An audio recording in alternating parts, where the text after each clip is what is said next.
میری طرف سے میرے تمام دوستوں کو، عزیزوں کو، بہن بھائیوں کو السلام علیکم۔ تو آج عمران خان صاحب نے جو پریس کانفرنس کی تھی، اس پریس کانفرنس کے بارے میں سنتے ہیں اور دیکھیں کتنی فکر لاحق ہے عمران خان صاحب کو کہ وہ پاکستان کے لیے کتنے متفکر ہیں۔ آپ آج اس پر بات کریں گے اور ان کی پریس کانفرنس بھی سنیں گے۔ تو آئیے ان کی پریس کانفرنس سنتے ہیں۔ امپورٹس بڑھتی ہیں، ڈالرز ہمارے زیادہ خرچ ہوتے ہیں، ڈالر کم ہو جاتے ہیں۔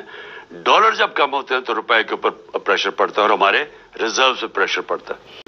اور جو ہمارا 2022 تھا، چوتھا سال تھا، اس میں 6% تھا۔ 5.7 اور 6% پاکستان کی تاریخ میں یہ صرف اور صرف اگر اس طرح کی پاکستان کی جی ڈی پی گروتھ ہوئی یا دولت میں اضافہ ہوا، یہ مارشل لاز میں ہوا تھا، ایوب خان کے زمانے میں یا جنرل ضیاء کے زمانے میں اور جنرل مشرف کے زمانے میں۔ عمران خان صاحب نے پریس کانفرنس میں بہت سے سوالات کیے، مگر ہر سوال کا جواب یا تو انہوں نے خود دے دیا یا پھر ان کے دور اقتدار میں مل جاتا ہے۔ اب ملک سے ڈالر کم کس نے کیے؟ افغانستان مبینہ طور پر کس نے سمگل کرائے؟ ماشاء اللہ کے شوقین آج ماشاء اللہ کو تعریفی کلمات سے نواز رہے ہیں، جبکہ ماشاء اللہ دور میں پاکستان کی اہم سیاسی شخصیات کو زندگی سے ہاتھ دھونا پڑے۔ نمبر 1 فاطمہ جناح، جو ایوب خان دور میں گھر سے ان کی لاش ملی۔ ذوالفقار علی بھٹو، یہ بھی ماشاء اللہ دور میں سزائے موت ہوا۔ بے نظیر بھٹو، ان کو مشرف دور میں شہید کیا گیا۔ محمد خان جنیجو کو چلتا کیا گیا۔ نواز شریف اور بے نظیر حکومت کو گھر بھیجا۔ تو یہ فوج کو کس طریقے سے کہہ رہے ہیں کہ فوج کے دور میں جو ہے وہ استحکام آتا ہے، جو ایک ایسی وبا تھی جس نے دنیا کی اکانومیز کو تباہ کر دیا تھا۔ اس کے ثبوت کیا ہے کہ ہم نے اپنی اکانومی بچا لی، اپنے غربت بچا لی، اپنے روزگار بچایا لوگوں کا، اور ہمیں اپنی انڈسٹری بچا لی، اور ہم نے یہ 5.7 اور 6% پہ گرو کیا۔ انہوں نے بجلی جو کانٹریکٹ سائن کیے تھے پاور جنریشن کے نون لیگ نے، اس میں یہ تھا کہ اگر ہم بجلی خریدیں یا نہ خریدیں، ہمیں کیپیسٹی پیمنٹس پہ دینے پڑتے تھے۔ یعنی ایک بجلی گھر کو جو انہوں نے جب ان کو کانٹریکٹ دے دیا، انہوں نے جو سیٹ اپ کیے، اس میں سے اگر پاکستان بجلی خریدے یا نہ خریدے، پیسے پورے دینے پڑتے تھے۔ انہوں نے کوئی اپنی اس دور میں ڈیم نہیں بنائی۔ ہم نے 6 ڈیمز کا شروع کیا، جس میں 2 بڑی ڈیمز تھی۔ یہ 50 سال کے بعد ہم نے شروع کیا۔ تاریخ میں دیکھیں کہ کتنا بڑا جھوٹ بول رہے ہیں۔ پاکستان ڈوب رہا تھا جب پی ڈی ایم آئی، بجلی کے سارے گرڈ اسٹیشن بند تھے، اور آج پھر لوڈ شیڈنگ 0 ہے۔ نواز شریف کی جب حکومت تھی اس وقت بھی لوڈ شیڈنگ 0 تھی۔ اب ڈیموں کی بات کرتے ہیں کہ ڈیم زیر تعمیر تھے۔ ڈیم زیر تعمیر نہیں تھے، آپ کے ساتھ ایک بابا نے مل کر ڈیم کے نام پر پیسے اکٹھے کیے، مال بنایا تھا۔ ہیلتھ کارڈ کیا، احساس پروگرام تھا، وہ انٹرنیشنلی اکنالج ہوا۔ انڈین ٹری سونامی تھی جو ہم درخت لگانے کی کیمپین شروع کی ہوئی تھی۔ ہاں، یہ بات ٹھیک ہے کہ آپ نے اساس پروگرام شروع کیا، لیکن وہ بے نظیر پروگرام، انکم سپورٹس پروگرام ختم کیا اور اساس پروگرام شروع کر دیا۔ یہ کوئی اتنا بڑا کارنامہ نہیں ہے۔ البتہ ہیلتھ کارڈ آپ نے دیا تھا، لیکن اس کا استعمال چند لوگوں کے علاوہ بقایا لوگ نہ کر سکے۔ اب سونامی جس میں درخت لگانے کی بات کی جا رہی ہے، اس میں بھی آپ دیکھیں کہ کتنی کرپشن ہوئی اور کیا کچھ نہیں ہوتا رہا۔ مگر اس میں اب ہیلتھ کارڈ میں ہر مریض کو دوائی فری نہیں ملتی تھی، کیونکہ آؤٹ ڈور مریض جو ہے وہ بیچارہ دوائی نہیں لے سکتا تھا۔ اس کے بعد چند دن کی نون لیگ کی حکومت آئی اور انہوں نے آپ کا یہ منحوس کام جو تھا، کیونکہ اس سے اور کیا کہا جائے، جو غریبوں سے چھین کر آپ سرمایہ داروں کی جھولی میں ڈال دیتے ہیں، وہ شہباز شریف نون لیگ کی حکومت نے واپس کیے، اور آج پرویز لائی دور میں ایمرجنسی میں دوائیوں کو فری کیا گیا ہے، جبکہ آپ لوگوں نے سرکاری اسپتال غریب عوام کے لیے مکمل طور پر بند کر دیے تھے۔ یہ انٹرنیشنلی اکنالج کیا گیا، رجیم چینج ہوا، کیا ووٹ آف نو کانفیڈنس آ گئی۔ جس دن ووٹ آف نو کانفیڈنس آئی تو 178 روپے کا ڈالر تھا، آج اوپن مارکیٹ کے اندر 250 روپے کا ڈالر نہیں مل رہا، آج آفیشل ریٹ ہے 224 روپے۔ یہ بھی آپ کی بات درست ہے کہ ڈالر آپ کے دور میں 178 روپے کا تھا جب آپ کی حکومت ختم ہوئی ہے، بات سچ ہے، مگر آثار آپ ہی کی حکومت میں پیدا ہوئے تھے۔ انڈسٹری بڑھے، انڈسٹری بڑھتی ہے، روزگار ملتا ہے، آپ کے پاس چیزیں آتی ہیں لوگوں کو بیچنے کے لیے، ایکسپورٹ کرنے کے لیے، تو یہ ایک بیسک چیز ہوتی ہے جس سے ایک ملک کی دولت میں اضافہ ہوتا ہے، ویلتھ کریشن ہوتی ہے۔ لیکن انڈسٹری بڑی دیر لگتی ہے، اس کو ختم کرنا بڑا آسان ہے، اس کو چلانا بڑا مشکل کام ہے۔ ہمیں 2.5 سال لگے اپنی انڈسٹری کو اٹھانے کے لیے، کیونکہ یہ جب نون لیگ گئی تھی انڈسٹری اس وقت بند ہو چکی تھی۔ ہمارے جو یہ مارچ کی اب میں بات کر رہا ہوں، ٹیکسٹائل کا مزدور نہیں مل رہا تھا فیصل آباد میں، باہر سے لوگوں کو مزدوروں کو منگوانا پڑتا تھا۔ ریکارڈ ہماری جو یہ 27.7 پہ ریکارڈ ہماری انڈسٹری بڑھ رہی تھی۔ اب عمران خان کے مطابق ان کے دور میں ٹیکسٹائل کا مزدور نہیں مل رہا تھا۔ جھوٹ اتنی ڈھٹائی سے بول رہے ہیں آپ، حالانکہ مزدور کو نوکری نہیں مل رہی تھی۔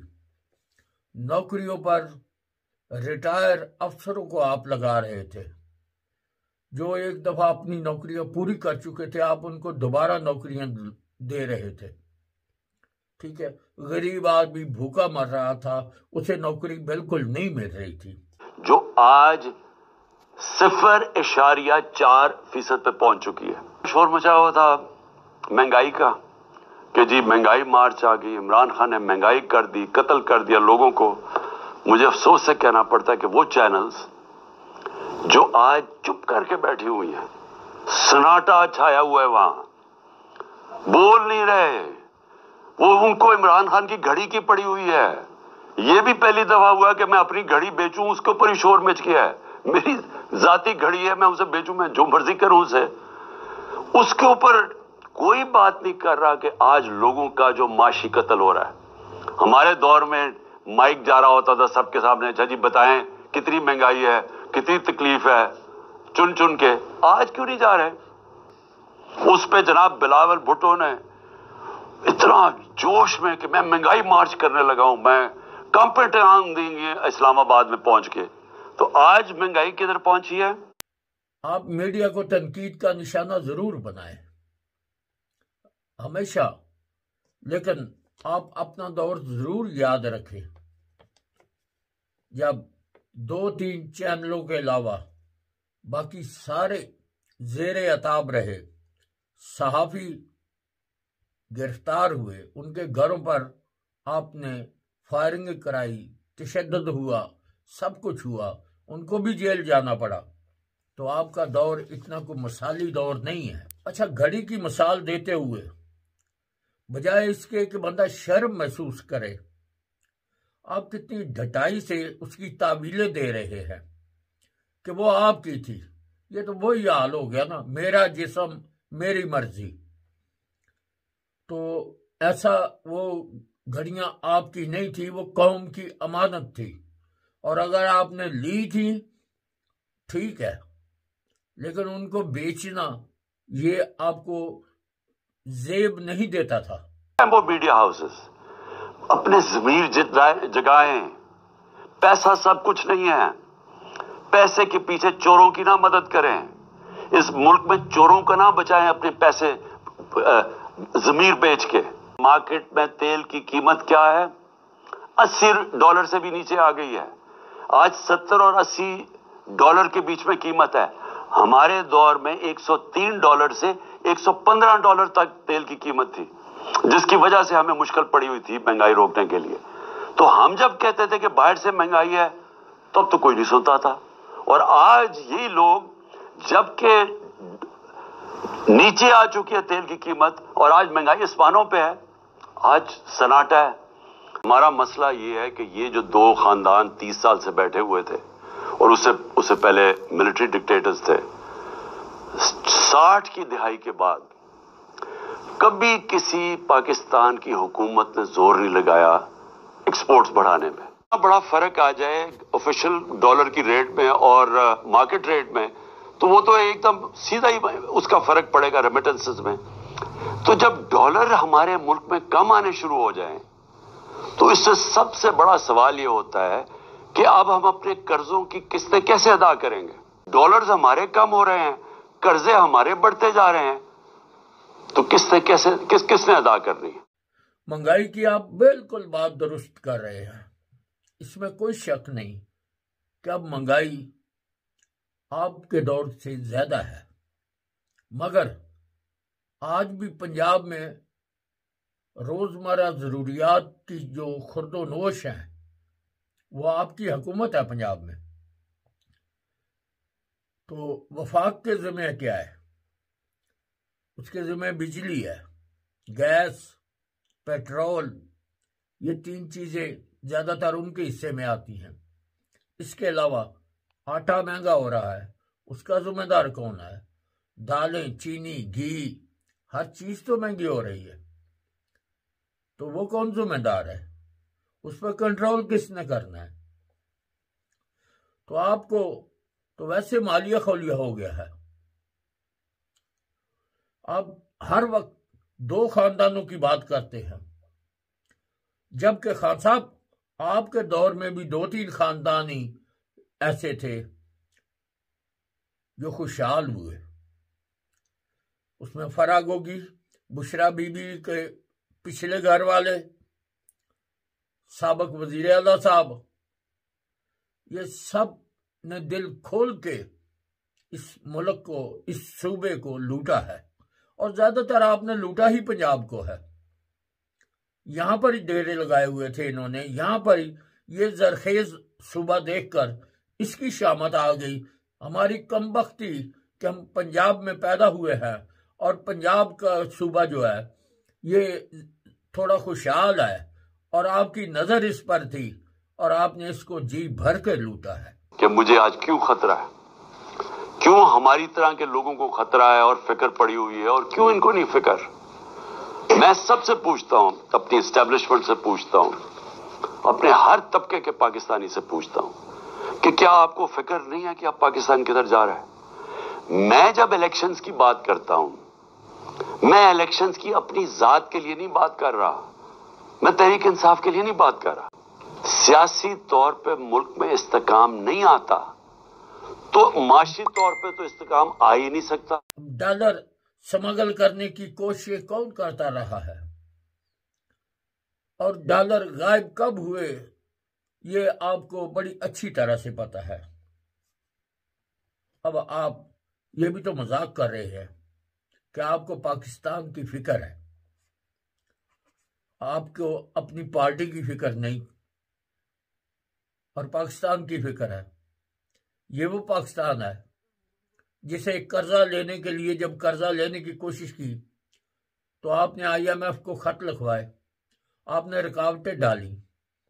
یہ وہی پاکستان ہے جس کے لیے آپ نے ہر ممکن کوشش کی کہ ان کو قرضہ نہ ملے اور ڈیفالٹ ہو جائے. پاکستان کی آپ کو فکر ہے، اسی لیے افراتفری پھیلانے کے لیے لانگ مارچ سڑکوں پر آپ نے ایک ٹرالا روکا ہوا تھا اور ٹریفک پنجاب کی بند کر رکھی تھی.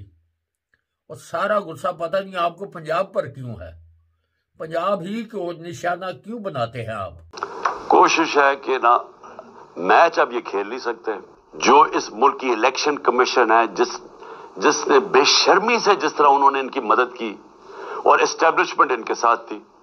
ہمیں کہا گیا تھا نا جی سلیکٹڈ ہے، تو اب تو کسی میں شک نہیں ہونا چاہیے نا کہ کون سلیکٹڈ ہے، جس کے ساتھ ان سب کے ساتھ سارے ملک کے جو بھی اس ملک کے پاور ہاؤسز تھے وہ ان کے ساتھ کھڑے تھے. نواز شریف وہاں باہر بیٹھا ہوا ہے، اس نے وہ الٹا لٹک جائے گا، الیکشن نہیں کروائے گا، کیونکہ اسے پتا ہے الیکشن میں رزلٹ ان سے بہت برا ہونا ہے. اپنا انہوں نے ایک بددیانت دار الیکشن کمیشنر بٹھایا ہوا ہے. کبھی کسی ملک کی تاریخ میں ایسا نہیں ہوا کہ وہ ایک آدمی 2.5 سال سے ہمارے خلاف فیصلے کر رہا ہے. اب الیکشن کمیشنر کی بات ہے تو وہ کس نے لگایا؟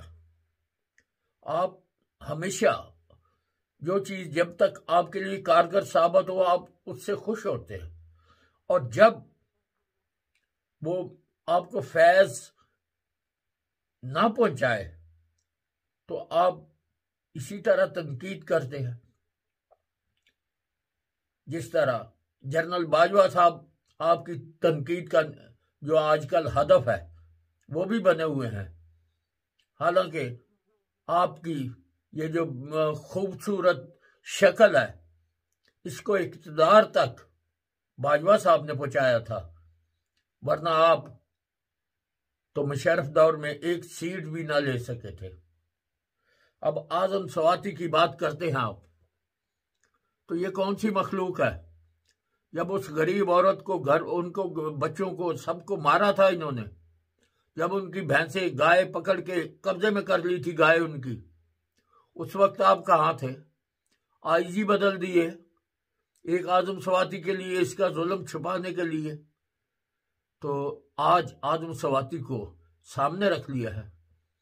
اعظم سواتی صاحب بھی اپنے دور اقتدار میں کیا نہیں کرتے رہے. وہاں کی مثالیں میڈیا نے سامنے دکھا دی ہیں کہ یہ بھی ظلم کی کوئی انتہا ہے. باقی جسے آپ معمولی سی بات کر رہے ہیں کہ کیا کیا تھا اعظم سواتی نے، اعظم سواتی اور کر بھی کیا سکتا تھا.